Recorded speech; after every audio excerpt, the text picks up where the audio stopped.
Hi, this is Michele Pischea, and I'm here with Michael Ryce, and we're welcoming you to Mindshifters Radio, the second half of our. Today is May 15th, 2024. The call-in number is 563-999-3581. If you press 1, that will put you into queue, and you'll be able to speak with Michael. So I invite you to call in and share your comments or questions, and we will support you and help you to make this your own show. Michael, good afternoon. Good afternoon, young lady. How are you? Good. Actually, my mind went to saying Buenos tardes. I think that's interesting, and I had it corrected. And you had I didn't understand what you said. You had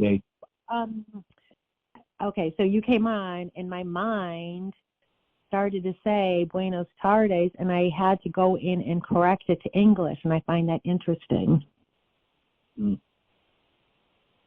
Building those Spanish brain cells. Exactly. That's what I just noticed. Cool. When the meaning and the words blend in a way that's not translating, it just is. Yep. Very cool. Another whole faculty of carbon-based memory that gets put to work in its servant status. I remember when you were keen on learning Spanish, when you were in Costa Rica. It was interesting. We actually had set up to do a 2-week immersion. I think it was 2 weeks. Immersion with a family there in Costa Rica. And unfortunately, the fellow who was sponsoring this said, "Oh, I can handle all that. You don't need to go do that." So we canceled that, went with him, and we never really learned any Spanish. But I can remember when I was being placed with this family, they asked, what my level of Spanish was. I said, "Oh, it's, none. The only words I know in Spanish are merci and oui." And they said, "Well, that's French." I said, "Yeah, that's my limited knowledge of Spanish." So, building the brain cells. And it's interesting because being able to speak in terms of actuality compared to the realities generated by our minds over generations and generations, it's literally learning to speak a new language. And it's not until you come to the point you just described where it just becomes natural to you to think in terms of actuality speak rather than reality speak. So, nice work. Yeah.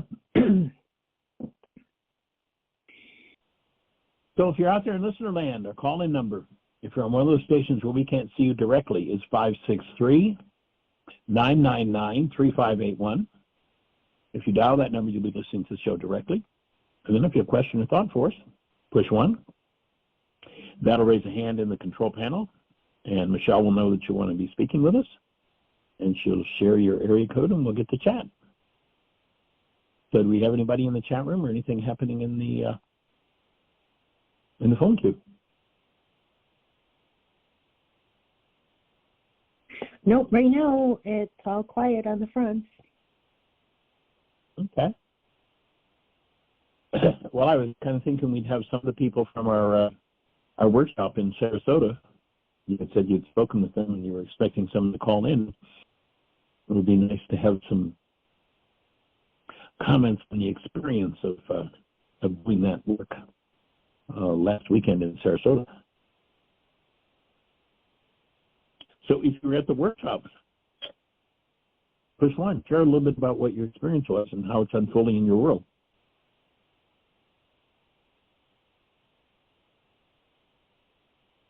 I was talking to a gentleman this morning. He may call into the show. Someone that I've worked with for better than a half century now. And I did the quantum still point process with him while I was in Florida. And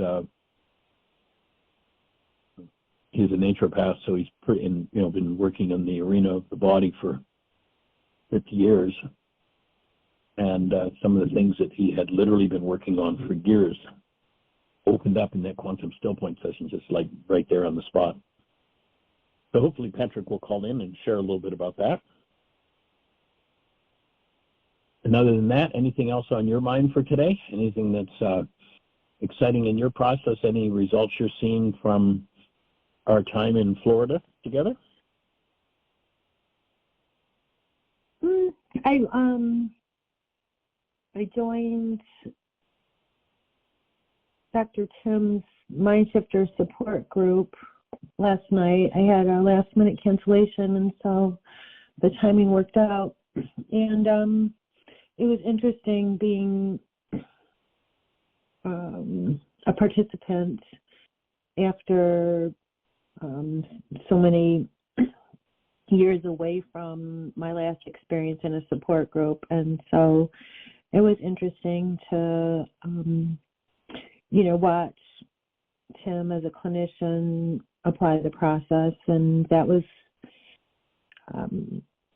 pretty interesting, and kind of just sort of validated my approach and how I do my work and how I use the worksheet and stuff, and tweak some things. And we listened to a Guy Finley recording, which if someone were to pay me money, I couldn't tell you one thing about it. And it was like so deep and so interesting and so connected in the moment, but not enough brain cells to be able to like re-language it, if that makes sense. Right. Yep, right? I hear you. Like, so you understand it, get it, feel it, all that good stuff. But yeah, I don't know what he said. So that was fun. I used to listen to him all the time when it was me and Rex and Mitzi, and kind of, they integrate different authors and speakers into their didactic portion of the support group. And it was nice to see some old faces like Mary, and, just like kind of excited to see people post-COVID that you haven't seen for a long time.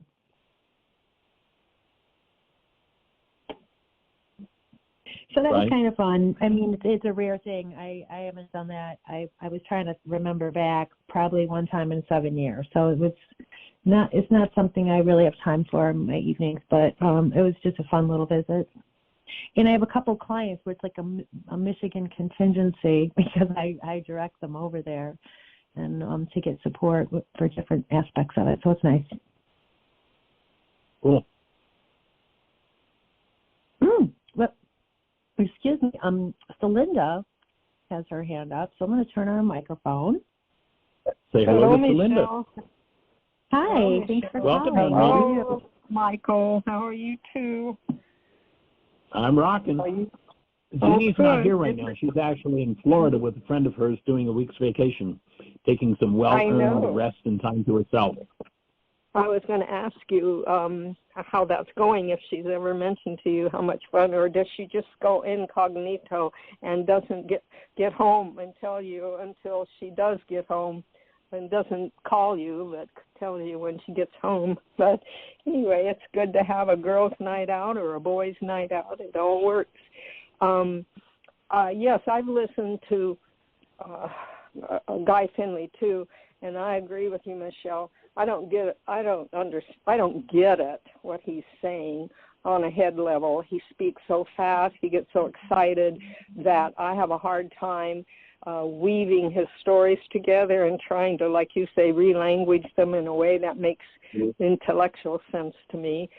But I also, at the same time, have that same heart feeling that I think I heard you mention, that it's just, I'll just build the brain cells. I mean, just because it isn't my languaging doesn't mean I can't understand it on a ground level within my heart, which is really the base that I realize now, even though I sound like I'm really, really in the head a lot of times.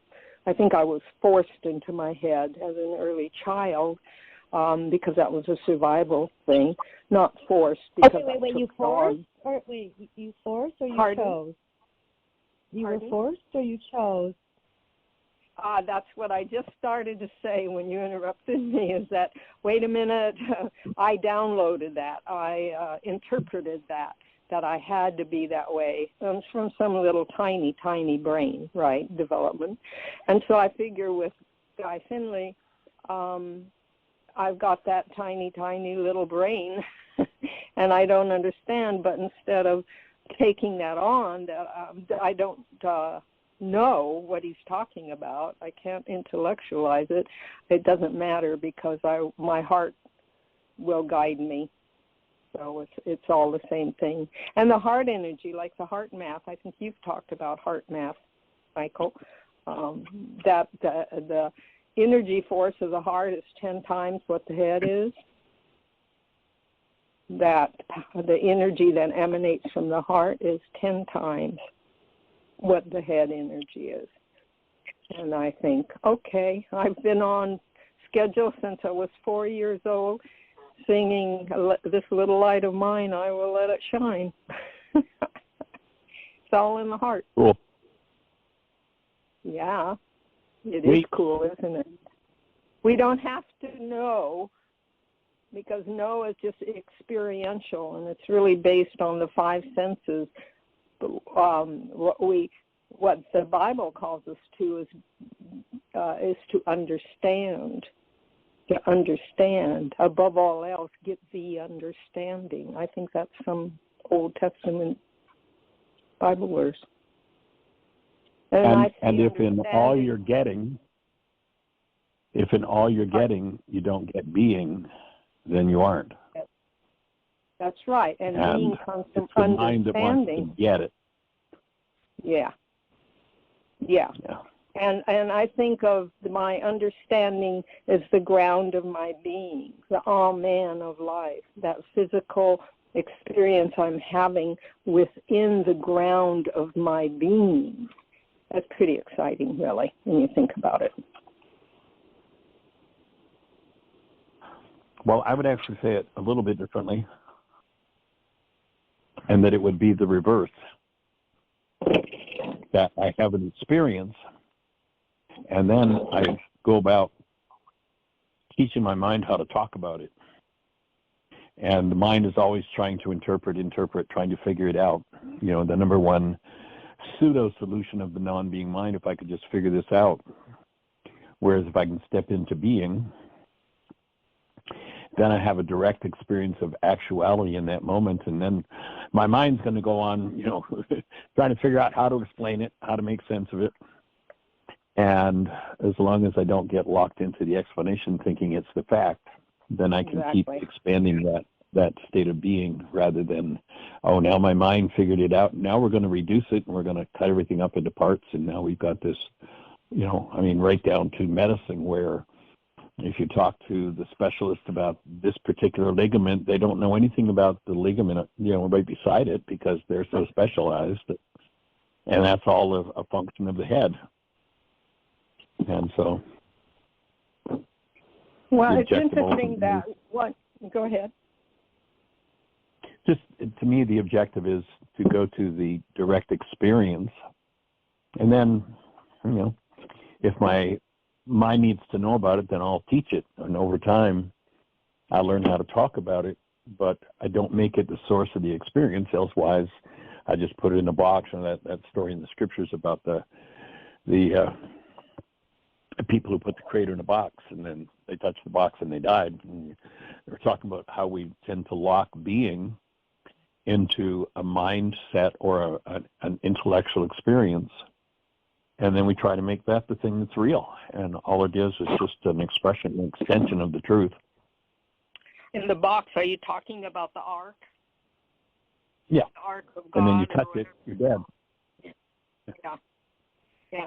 Well, it's interesting that the Bible says, and I use the Bible as metaphors, right? And as a doorway to my expanding awareness of the Christ mind.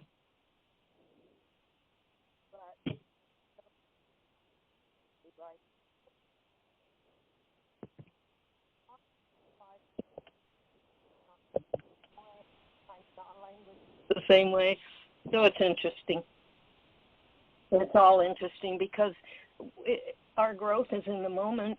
Our being we have one foot in heaven and one foot on earth. And so we need both knowing and understanding. And I was going to say, along with, above all else, get the understanding, there is the admonition, be still and know I am. So we need a whole brain. It's like the two wings of a bird. If we're only operating from one brain and not the other, that's half a brain. It'll make sense to me. Yay. It's all in the corpus callosum. Well, you know, it's interesting. They have Einstein's brain, and the only difference they could find with his brain compared to any other brain was the corpus callosum, the connectedness between the hemispheres, that he had more tissue there than any brain they'd ever seen, connecting heaven and earth. And maybe the reason that women tend to have a wider corpus callosum than men is because we have been trained through the eons to be the connectors, whereas men have been trained through the eon, downloaded, that they should be the doers, that they've got to go out and get the work done. And it's not about one or the other, or that one of us doesn't have the other. It's like Jung's anima and anima. But how are we building that corpus callosum? It's this and that, right? Yep. In the moment. Cool. This is how I see it in the moment. So you carry on, dear sir. And Michele. All right. Well, you have a blessed one. All righty. Take care. Bye-bye.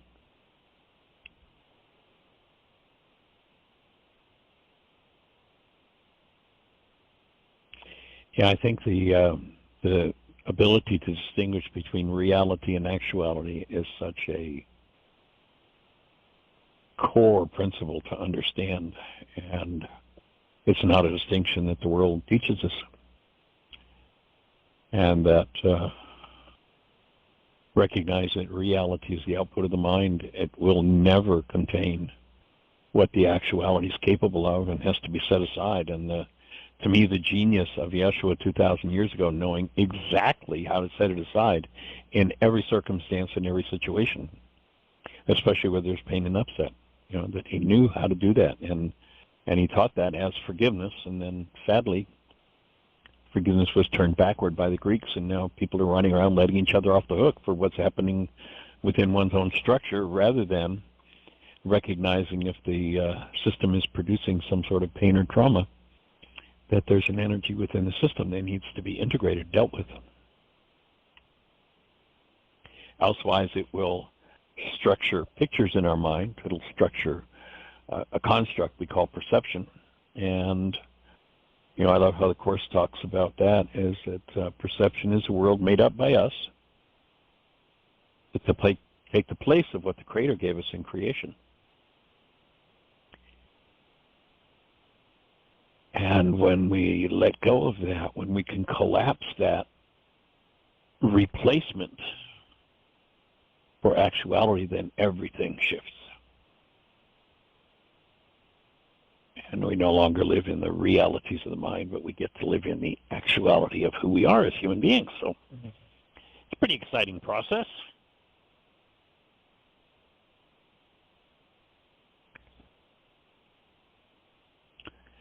So any thoughts for you, young lady? A couple of things. You know, I used to ask Dr. Tim about themes in therapy. And so what I, you know, like what was going on from week to week when we would talk on the radio, you know, like the themes of the thing and patience. So, I mean, I do that too. And so as it relates to this work, what I feel like I'm keyed into and seeing evidence of course, because I'm keyed into it, is the whole thing about sending the frequency that's going to draw in the person, place, or situation that is going to upset the system, that's going to resonate or trigger, that's going to elevate conscious awareness of your shit. And I just have some new clients, and they're telling their story, and I'm just like, wow, this is just so in real life for me. And so I was just thinking a lot about that, and then how to, what things am I not preferring in my field that are being reflected, and instead of trying to change that, like, versus what is that meaning in me, and let me go to work on that, like Ho'oponopono, basically. And so it's just a different area of focus on forgiveness, like resolving that in me, versus like exploring the mirror more of what I'm sending out. Does that make sense? It's a different facet of the whole forgiveness process for me. Mm-hmm. It's like turning a sock inside Definitely. out. Sometimes you need to wash it inside out, get the crumbs out. I see that there's a new Inside Out movie coming from Disney. Oh, really? And yeah, they're coming out with Inside Out too, so I'm quite excited to see what that is about. For those who tell her about her teenager. Yeah. But if we go back to when the original movie came out, which is about, I don't even know now, probably close to 10 years ago now. And, at that time I said that that movie was one of the most important events in human history. And if you're like, what are you talking about, the most important events? Well, it took the whole understanding of how the human mind works, a la first century Aramaic Yeshua, and put it in the context that would be shared in probably just about every language on the planet at a level of understanding where a 5-year-old could get it, could understand it. And to take the work of Yeshua and put it into that simple a form and make it globally available to children, that's, again, one of the most important events in human history. So it's going to be interesting to see what Inside Out 2 looks like. If you haven't seen Inside Out 1, then, get a chance to see it. And then after you've watched it a couple of times and built some of the brain cells along the lines of this work, then we'll join in the show maybe, and we'll have a conversation about what Inside Out 2 does when they get that one out of the box. Absolutely. So I had maybe the first or second week that I knew Craig, I told him about this movie and said I wanted to watch it with him. And so my idea is to sit down and watch it and use that as a mind shifter, and then do a breath session right after it. Perfect. I thought so. Yeah. Well, again, I think it's one of the most important events in human history. People say, well, but Yeshua was the most important event. Well, maybe. Or maybe what he brought to teach us, being globally available to a mind that a 5-year-old can understand, maybe that takes it all to the next level. Because there's been so much misinterpretation, so much just total and complete bastardization of what the original meaning in Aramaic of Yeshua's words, of what he taught.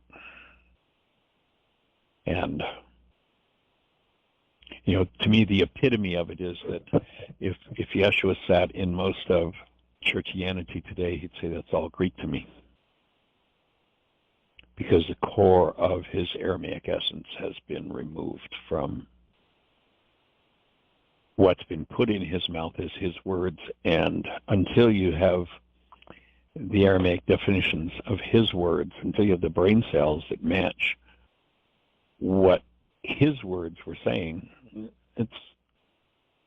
it's nonsensical. So having the eyes to see and the ears to hear is definitely key to the process.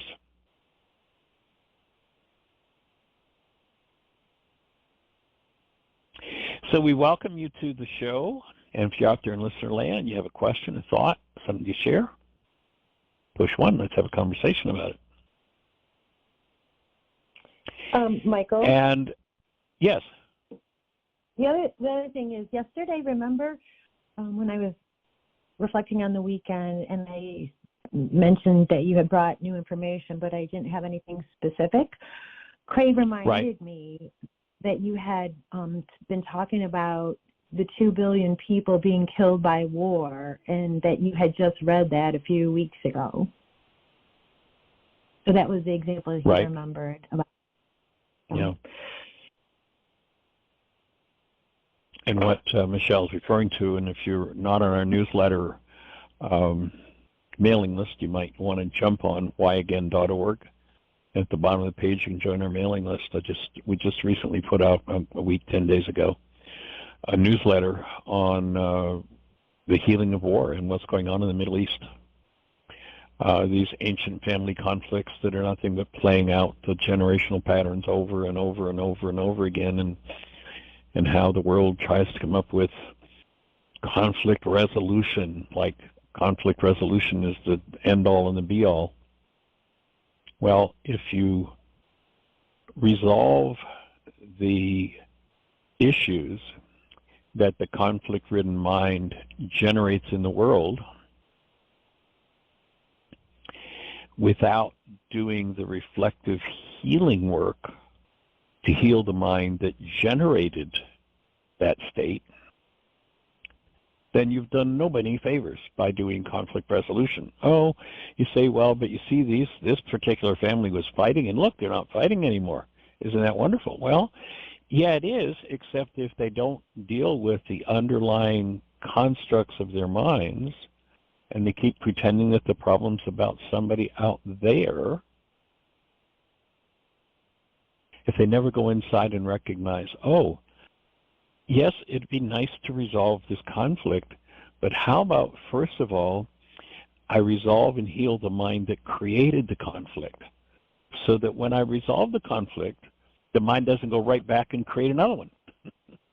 I mean, you look at this, this Middle Eastern insanity is an old family squabble.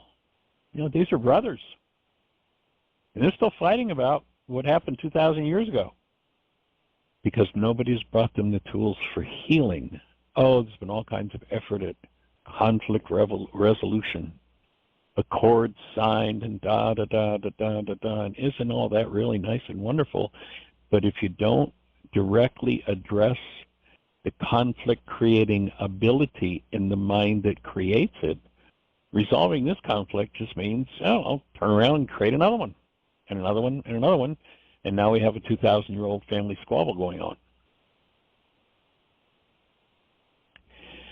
And the monumental insight that Joe brought to us, and we talked about this a couple of years ago, or a couple of weeks ago when we put the article out, but that the whole underlying structure of what it is that virtually everybody's fighting against is a result of an action within one's own mind. And Job, just like ABC, identified this. In fact, it's so ABC in the if you read through the whole book, the early stages of his internal conflict after he basically loses everything. He just offhandedly brings forward this insight, oh, that which I feared most has come upon me, that which I dreaded has happened to me, and that gets glossed over. And then there's a whole book about the conflict and what his friends say and how they blame God and they blame each other and they got everybody else. And the last analysis recognized that fear is an energetic amplifier, and whatever you apply it to, you create in your life. So we can address issue after issue after issue of what appears to be the cause of the fear, but the cause of the fear is within. It doesn't come from without. And so when one recognizes that, then one frees themselves from the cause level of the issue, and then there are no effects to be dealt with because the cause has been dealt with. And that's the bottom line objective of all of this work, is to give people the insight and the tools to understand that if their mind is in some form of turmoil, trauma, or blame, that it's all based on the fear held in the mind and the need for that fear to be healed. Once the underlying energy is done, it doesn't produce any more results. You're done with it. But if you never do that piece of work, then it just goes on and on and on and on.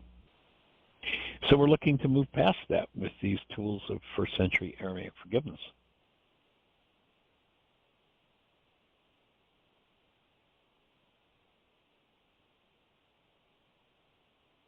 So joining you in breathing and what's on your mind for today. And if we don't have anybody with a hand up or anything happening in the chat room, then let's go to page 45 in the Enlightenment book. Put your finger in it, put a pin in it, and we'll come back to that because I want to hear what this book has to say. But we got area code 517, someone from my side of town. Yes. Hi there, your microphone's on. Hey guys, how are you? Hey, we're rocking. How about you? Near tears about what you were just talking about. Who are we talking to? Oh, it's Mark.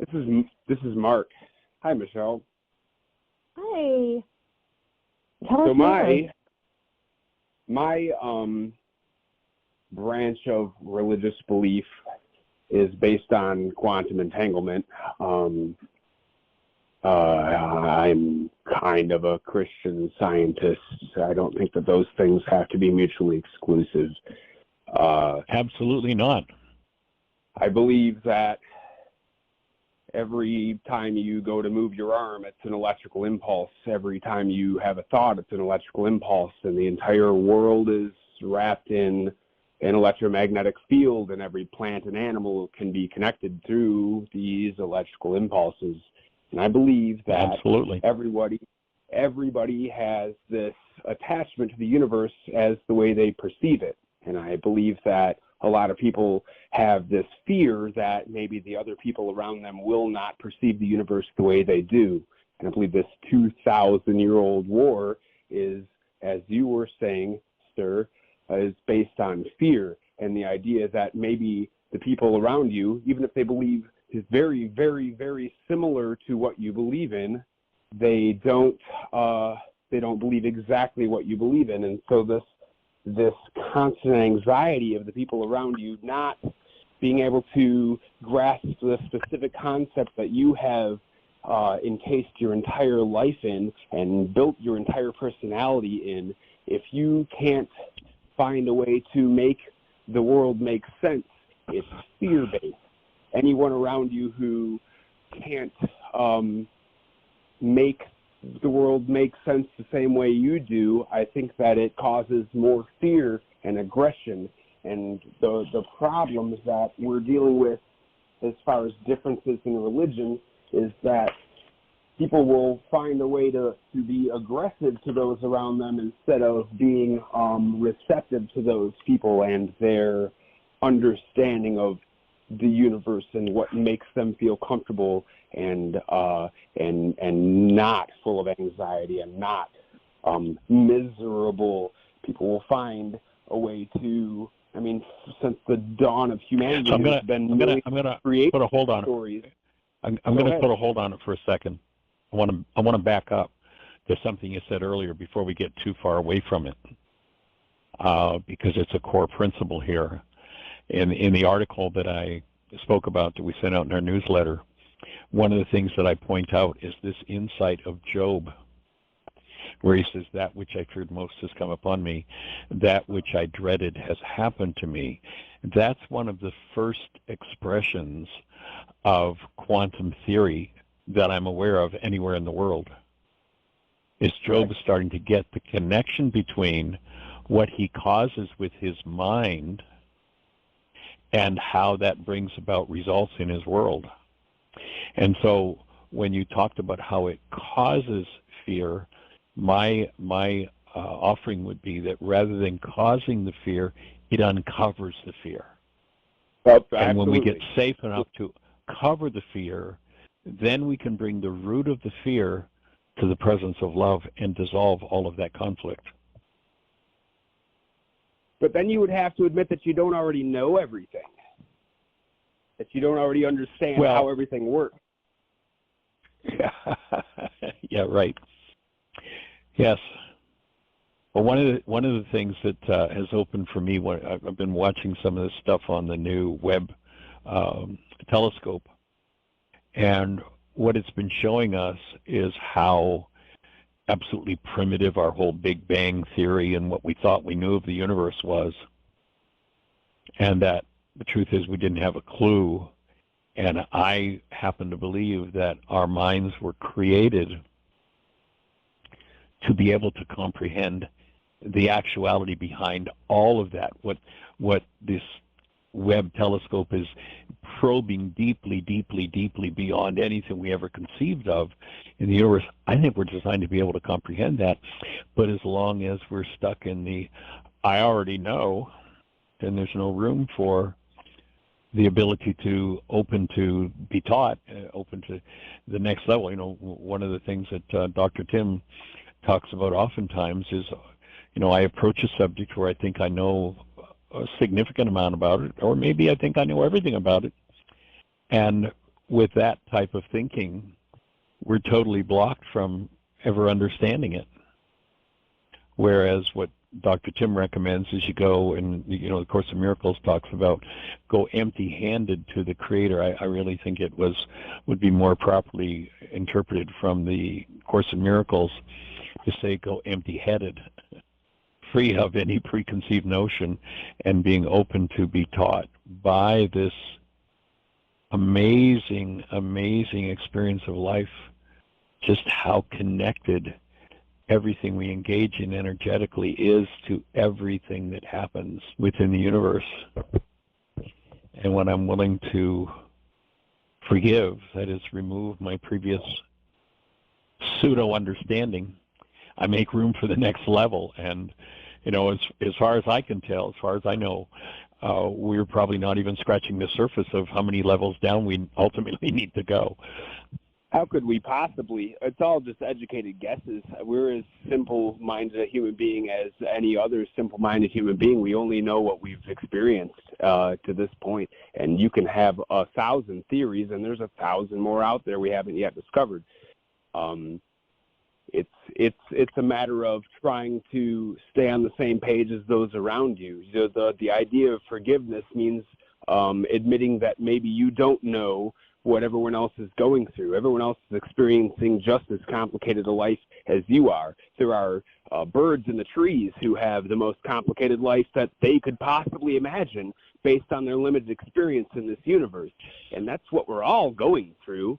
And to have conflicts based on your own perception of the universe is foolish. We're all just trying to make the best of this miserable world as we possibly can. That's all there is. That's all there is trying to make the best out of it. I didn't know it was a miserable world. I thought it was the Garden of Eden. It's gorgeous. It's wonderful. If everyone would just leave me alone in my Garden of Eden, it would be wonderful and perfect, right? I love humanity. It's the people that bother me, right? You know, I mean, the concept, the idea of this beautiful, wonderful world and everything we've been blessed with is gorgeous. It's the people it's the fact that people can't just enjoy what they have. It's the overcomplication of things around them. It's the idea that you have to grasp your happiness away from those around you that, for me personally, people, Mark? has caused all the problems. Is that people, Mark, that you're referring to, or is that self? I mean, when you describe people doing this. I know is what I know. It could just very well be me. Yeah. It is. And the beauty of forgiveness is that whatever the mind is generating at any given moment, when you recognize it's driven by goals and you actually really engage in the process of forgiveness, which in Aramaic means I look at the goal that's driving my pain perception at this moment and I cancel that goal so that my pain perception collapses in on itself and gives me an opportunity to expand beyond what previously I thought was true.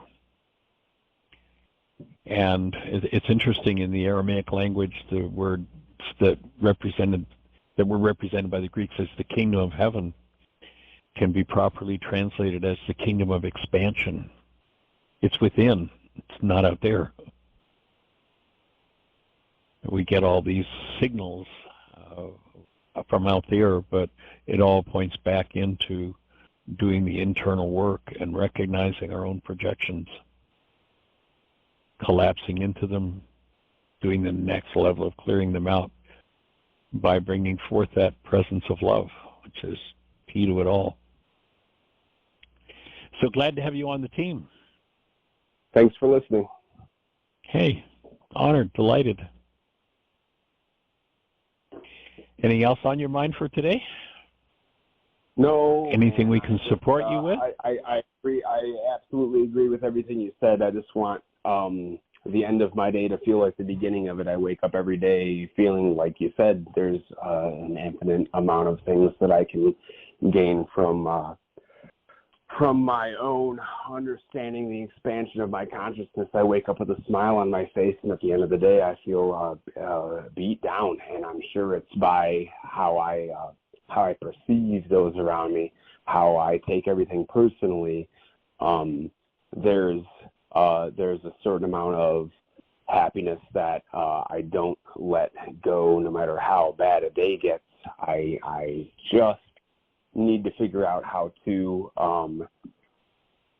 continue to forgive those around me for not understanding how they affect me. It doesn't affect them the way it affects me, and maybe nobody in the world really intends to negatively affect the people around them. Maybe they're just doing the best they can with their understanding. Well, one of my first offerings in the context of your conversation would be to suggest that you never, ever, ever forgive anybody for anything.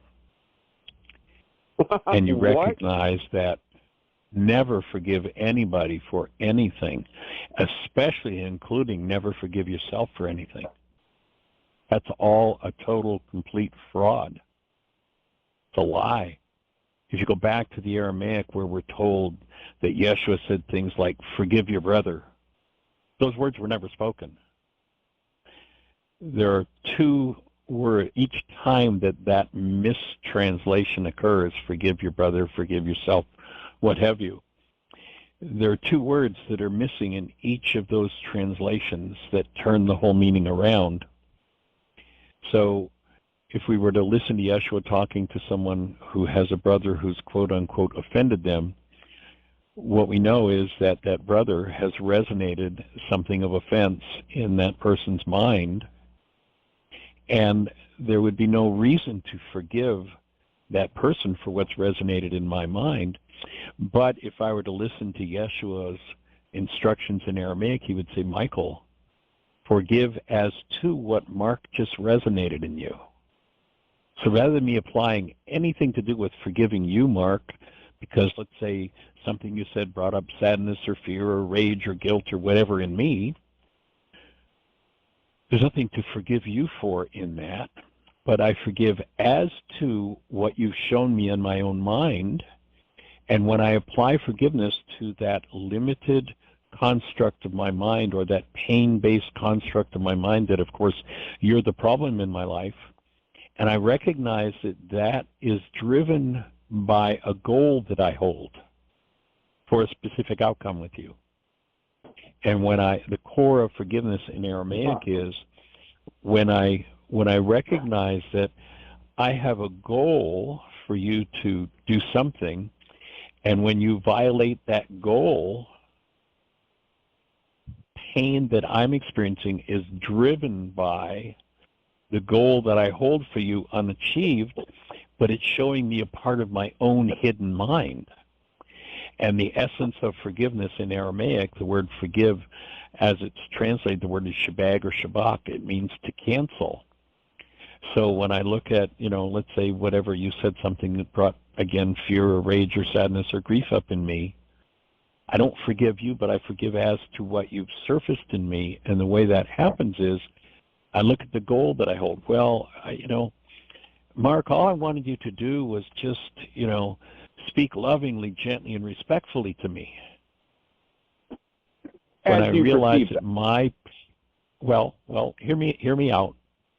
When I realize that goal is a driver in my mind that resonates my pain perception, and it's not you doing it at all. It's the goal that I'm holding that's at the root of that. And when I shabag or cancel that goal, then that pain construct in my mind that you've given me the beautiful gift of showing me collapses. And when it collapses, just like the 9/11 towers, when they collapsed in on their own footprint. When I apply first century Aramaic forgiveness properly, it collapses the pain construct of my mind into its own footprint, and I now get to access directly the underlying pain within myself and remove that underlying construct from my mind. That's forgiveness. Got nothing to do with letting you off the hook because you happen to give me the gift of showing me something painful in my mind. So I forgive as to you, but I never forgive you. And you never, please, ever forgive me for anything. Does that make Michael, sense? yeah, absolutely.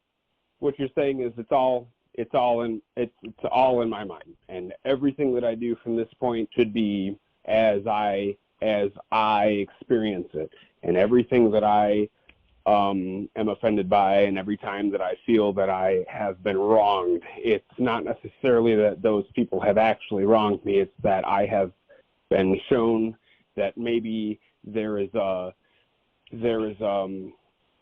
different opinion that might make me feel a certain way, and I should then change my future perception, my future plans, my future understanding. All that I have personally is the expectations of those around me to do for the world that I would do for the world as well. And I feel like most of my personal problems are that I put forth for those around me the golden rule, as simple as it could be put. Like, I will do for everyone around me with every ounce of my energy every day what I wish that I had done for me from the beginning of my existence until this very moment. And every time that I feel slighted by people who would not do that for me and those around them, it causes me offense. Like, those are the things that it uncovers. Stay up until 1 a.m. thinking about. Yeah, let's just shift the language a little bit. It doesn't cause you offense. It uncovers your offense and gives you the opportunity to forgive it. It allows me to understand it. It allows me to see it. Right. You're trying to teach me, and I'm still stuck in the old terminology. I understand what you're saying. It's tricky. So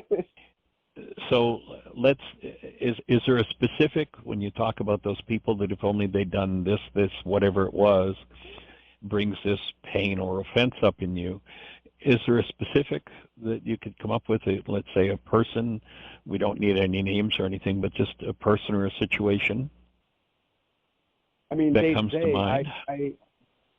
Day to day, I spend, I work a lot for monetary gain and still find time and energy in my life to do things with no gain other than to help people around me. And the fact that doesn't come naturally to most people around me is it's infuriating, and it's a shortcoming of my own soul, and I understand that. Like, that is not something I should expect of the people around me. However, it's still hard for me to not before we feel get too far slighted. away. Slow down a little bit. Slow down a little bit. You're running your mind around in circles around itself, and let's just move back to the point where when you say, when they don't do it, that infuriates me. My offering would be underlying this part of you that says, I look for other people's benefit and I do my best to offer it to them. Why can't they return it to me?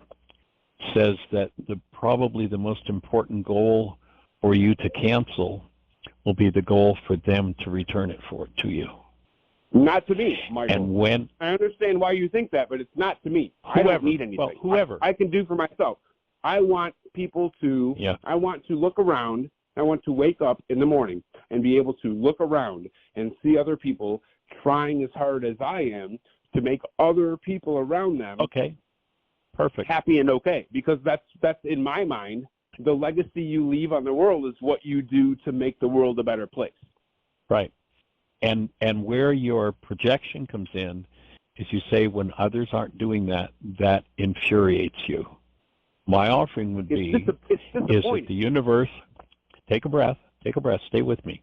Fine. My offering would be that the universe keeps showing up with people who don't do what you do in that form of generosity. And the reason they do is because there's a part of you that isn't doing that same thing to the level that you wish you were doing it. And when you cancel the goal for Bill to have that level of integrity, however you would describe the ideal outcome, when you cancel the need for Bill to have the integrity to do what you're doing for people just for the good of humanity, when you cancel that goal, that will drop you into the dissociated part of your own mind that's in need of healing.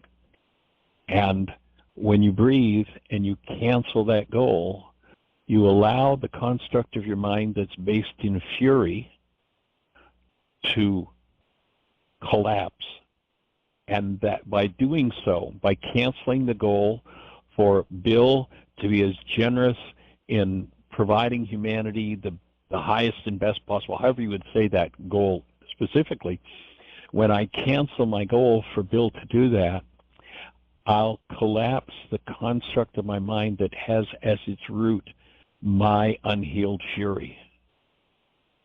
And when I can bring that unhealed fury forward purely in the presence of love, I'll move to the next level of being able to achieve the goal that I wish Bill were achieving for me.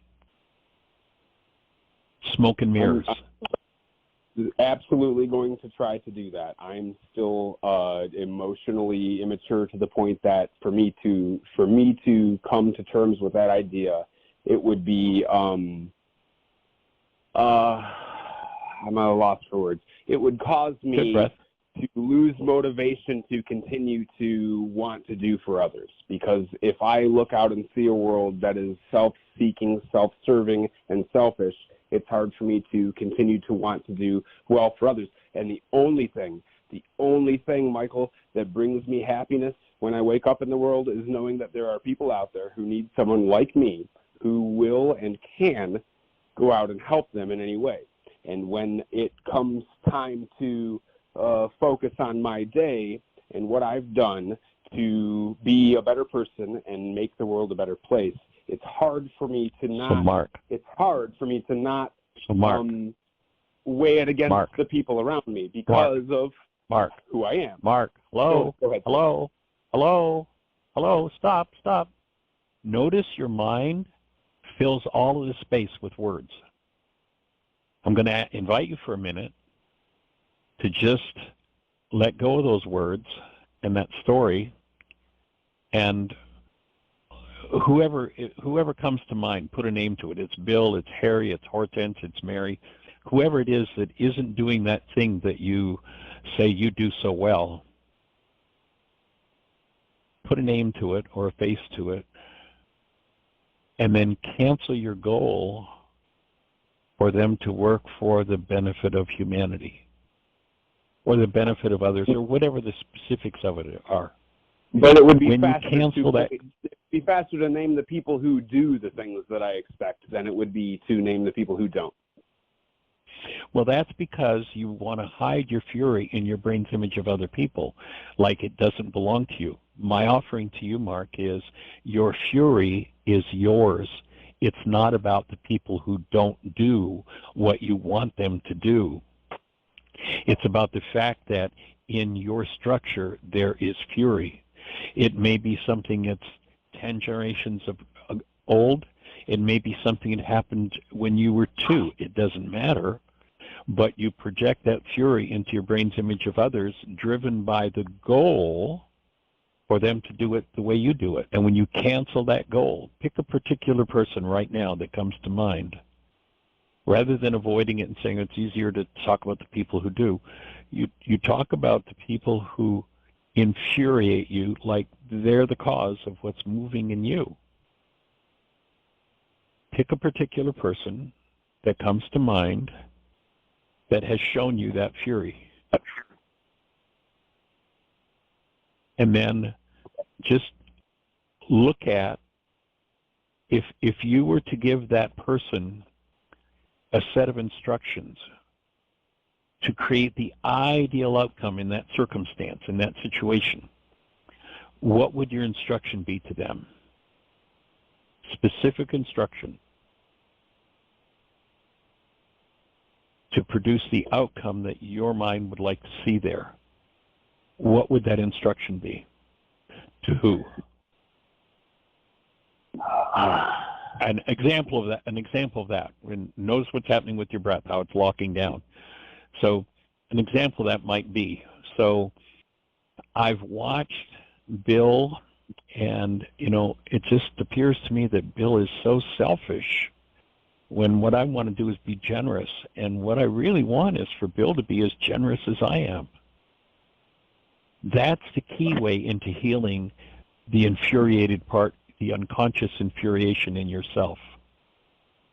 And to shebag, to cancel that goal, is the core of first century Aramaic freedom. It's got nothing to do with letting Bill off the hook because he's showing you that part of your mind. It's got to do with collapsing your projection that it's got anything to do with Bill. And you collapse that projection by canceling the goal for Bill to be as generous with life as you are. And when you do that, the underlying content that projects your infuriated mind into your brain's image of Bill will become available for healing in you. So when I say never, so I once again, I'll repeat, never forgive Bill. Never let Bill off the hook for what he's done or hasn't done, whatever the case may be. But what completes the forgiveness process for Mark in this situation is to recognize, I want Bill to just give this generosity to life like I do. I cancel my need for Bill to give this generosity to life like I do. And when I do, that whole structure in my mind that I've projected into my brain's image of Bill will collapse in me, and I'll drop into and heal the fury in my own mind. Because my fury is what I need to heal. Doesn't have anything to do with Bill. It's a beautiful concept, Michael, and I'm going to work. Well, awesome. I'll tell you what I'm going to do. Right, I'm going to get your phone number from Michele, and I'm going to send you a link to the latest version of Why Is This Happening to Me Again, which is, it gives a deeper explanation of what I just did in the last 5 minutes, and there's a step-by-step worksheet process for how to do that. And so I will text you a link to that workshop and the worksheet process, and hold the space for the next level and the next layer of healing that needs to happen for all of us. All right. I very much appreciate that, and thank you very much for taking the time to have this conversation with me. absolutely delighted. It's a conversation that serves us all. Appreciate you and blessings. Have a great day. All right, you too. Everybody, thank you for joining us. This experience of life is an opportunity to bring forward everything that our mind hides that is ours and puts it into our brain's images of others to collapse and delete that content in ourselves. That's the core of forgiveness. So delighted to be here. Delighted to have you join us. Create the best year yet of your eternal life. It's an awesome gift to give the world.